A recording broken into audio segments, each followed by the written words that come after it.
Realmeலேருந்து 9 Pro Plus அப்படிங்கிற smart phone launch பண்ண நம்ம எல்லாருக்குமே தெரியும். இது கூடயே சேர்த்து Realmeயோடலேருந்து 9 Pro அப்படிங்கிற ஸ்மார்ட் ஃபோன் லான்ச் பண்ணியிருக்காங்க. இந்த Realmeயோட 9 Pro ஸ்மார்ட் ஃபோனில் எல்லா விஷயங்கள் இருக்குது அப்படிங்கிறத டீட்டெயிலாக இந்த வீடியோவில் பார்க்கலாம். வீடியோக்குள்ள போக முன்னாடி ஒரே ஒரு லைக் மட்டும் கொடுத்துருங்க. இப்போ நம்ம இந்த ஃபோனோட ஸ்பெசிஃபிகேஷன் பற்றி பேசலாம். இந்த ஃபோன்லேயே நமக்கு Realme 9 Proவில் பார்த்தது மாதிரியே வந்து கலர் சேஞ்சிங் பேட்டர்ன் கொடுத்துருக்காங்க. அதாவது பேக் சைடு உள்ள கலர்ஸ் வந்து சன்லைட் படும்போது ஆட்டோமேட்டிக்காக ப்ளூலேருந்து ரெட் கலராக மாறும் சொல்கிறாங்க. அது மட்டும் இல்லாமல் கலர் வந்து மறுபடியும் வந்து 2லேருந்து 5 நிமிஷத்துக்கு மறுபடியும் பழையபடி மாறும் சொல்கிறாங்க. இது மாதிரியாக கலர் சேஞ்சிங் பேட்டர்ன் இந்த ஃபோன்லேயும் வருது. அதே ஃப்ரண்ட் சைட் டிஸ்பிளே அப்படின்னு பார்க்கும்போது நமக்கு வந்து ஒரு 6.6 இன்ச்க்கான ஃபுல் HD ப்ளஸ் ரெசல்யூஷனில் LCD டிஸ்பிளே கொடுக்குறாங்க. இந்த டிஸ்பிளேக்கு வந்து வேரியபிள் ரிஃப்ரெஷ் ரேட் இருக்குது. அதனால் வந்து தேவைக்கு ஏற்றப்பல மாறும் சொல்கிறாங்க. 120 ஹெர்ட்ஸ் வரையும் ரிஃப்ரெஷ் ரேட் வந்து போகும். ஸோ நமக்கு Realmeயோட 9 Pro Plusல AMOLED டிஸ்பிளே கொடுத்து குறிப்பிடத்தக்கது. ஸோ இதில் வந்து நார்மலாக LCD தான் கொடுத்துருக்காங்க. இருந்தாலும் ஒரு நல்ல குவாலிட்டியான டிஸ்பிளே தான் கொடுத்துருக்காங்க.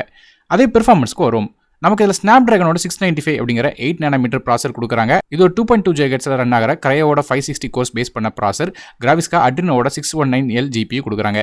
ஸோ பேசிக்காக ப்ராசரோட ரேங்கிங் அப்படின்னு பார்க்கும்போது மொத்தமாக பார்க்கும்போது 42வது ரேங்க் வருது. கிரேட் அப்படின்னு பார்க்கும்போது B கிரேட் மற்றும் C கிரேடுக்கு இடையில வந்து ப்ராசர், அதாவது 100க்கு 51 மார்க் வந்து இந்த ப்ராசர் கிடைக்குது.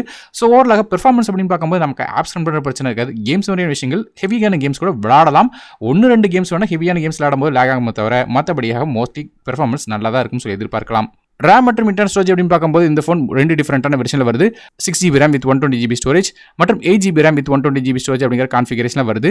RAM வெர்ஷன் LPDDR4X RAM பயன்படுத்துறாங்க. ஸ்டோரேஜ் வந்து UFS 2.2 ஆக கொடுக்குறாங்க. மற்றபடி மைக்ரோ SD கார்டுக்கான சப்போர்ட் இருக்கு. இந்த ஃபோனில் டெடிகேட்டட் சிம் செட் கொடுக்குறாங்க. ஆனால் 2 சிம் கார்டும் ஒரு மைக்ரோ SD கார்டும் ஃபோனில் அட் அ டைமில் பயன்படுத்த முடியும். மற்றபடி இந்த ஃபோனில் வந்து Android 12 OSல ரன் ஆகுது. Realmeயோட 1 UI 3.0 இன்டர்ஃபேஸ் ரன் ஆகுது. மேலும் 2 வருடத்துக்கான ஆண்ட்ராய்டோட அப்டேட்ஸும் இந்த ஃபோனோட தரதா சொல்லியிருக்காங்க. அடுத்தபடியாக இந்த ஃபோனோட கேமராஸ் பற்றி பார்க்கலாம். மொதல் கேமரா ஒரு 64 மெகாபிக்சலுக்கான ரியர் ஃபேசிங் கேமரா. இது ஒரு ஆம்னி விஷனுக்கான OV64B அப்படிங்கிற சென்சார் f1.79 அப்பர்ச்சர்ல வருது. ரெண்டாவது கேமரா ஒரு 8 மெகாபிக்சலுக்கான அல்ட்ரா வைட் சென்சார் கொடுக்குறாங்க. இதுவும் ஒரு ஆம்னி விஷனுக்கான OV08D10 அப்படிங்கிற சென்சார் f2.2 அப்பர்ச்சர்ல வருது. மூணாவது கேமரா ஒரு 2 மெகாபிக்சலுக்கான மேக்ரோ சென்சார் கொடுக்குறாங்க. இது ஒரு கேலக்ஸி கோர்க்கான கேமரா f2.4 அப்பர்ச்சர்ல வருது. அதே ஃப்ரண்ட் சைட் செல்ஃபி அப்படின்னு பார்க்கும்போது 16 மெகாபிக்சலுக்கான ஃப்ரண்ட் ஃபேசிங் கேமரா கொடுக்குறாங்க. இது சோனியோட IMX471 சென்சார் f2.05 அப்பர்ச்சர்ல வருது. ஸோ கேமராஸ் அப்படின்னு பார்க்கும்போது நமக்கு வந்து ஆம்னி விஷன் கேமரா மோசமான கேமராலாம் சொல்ல முடியாது. ஸோ இதுலேயுமே வந்து பெர்ஃபார்மன்ஸ் கண்டிப்பாக ஓரளவு நல்லா இருக்கும் எதிர்பார்க்கலாம். மற்றபடி இந்த ஃபோனில் வந்து பவர் பட்டனில் ஃபிங்கர் பிரிண்ட் ஸ்கேனர் கொடுக்குறாங்க. அதை side mounted fingerprint scanner கொடுக்குறாங்க. இது இப்போ 3.5 ஆடியோ ஜாக் சப்போர்ட் இருக்கு. ஸ்டீரியோ ஸ்பீக்கர்ஸ் கிடையாது. அதுக்கு பதிலாக சிங்கிள் ஸ்பீக்கர்ஸ் மட்டும் தான் இந்த ஃபோனில் கொடுக்குறாங்க. மேலும் இந்த ஃபோனில் வந்து 5Gக்கான AC சப்போர்ட் இருக்கு. ஸோ 5G சப்போர்ட் வருது. இது இப்போ டியூல் 4G VoLTE ப்ளூடூத் 5.1 மாதிரியும் விஷயம் கொடுக்குறாங்க. பேட்டரிஸ் பற்றி பேசலாம். இந்த ஃபோனில் ஒரு 5000 mAh பேட்டரி கொடுக்குறாங்க. இது சார்ஜ் பண்ணுறதுக்கு நமக்கு 33 வாட்க்கான ஃபாஸ்ட் சார்ஜிங் சப்போர்ட் வருது. சார்ஜ் பண்ணுறதுக்கு நமக்கு வந்து USB Type-C போர்ட் தராங்க.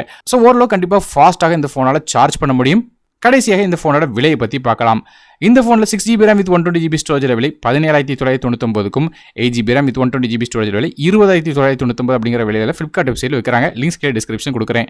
ஸோ ஓவராலாக இந்த Realmeயோட 9 Pro பொறுத்தவரையும் நமக்கு 9 Pro Plus-ஐ கம்பேர் பண்ணி பார்க்கும்போது அந்தளவுக்கு ஸ்பெசிஃபிகேஷன் இல்லைனாலும் ப்ரைஸ் கட் பண்ணுறதுக்காக சில விஷயங்கள் வந்து நமக்கு காம்ப்ரமைஸ் பண்ணியிருக்காங்க. இருந்தாலும் நல்ல ஸ்பெசிஃபிகேஷனோட வருது. இது குறை சொல்கிற அளவுக்கு இல்லை.